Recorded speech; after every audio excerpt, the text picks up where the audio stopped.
Dahil sinasabi nilang na-edit ang aking mga magic. Papakitaan ko sila ng personal, mga idol. Papakita ko dito na walang duplicate. Palasahin ko.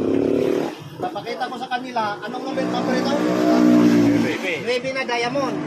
Itong 9 na diamond, lagay ko dito yung isa, dito yung isa, dito yung isa, tatlo na lang. Papakita ko yung 9 diamond, mekos-mekos natin na wala na dyan yung 9 diamond. Ibig sabihin, naiwan. Naiwan. Tingnan natin kung naiwan. Naiwan nga yung 9 diamond. Ipapakita ni King of Gambling, naiwan yung 9 diamond. Ang bilis na, ginanyan ko lang naman. Wala namang naduble. Iso ba? 9 diamond yun? Haan? Bibigay ka tayo. Abra! Kadabra! Ay! Oy! Oh! Okay. King tatay.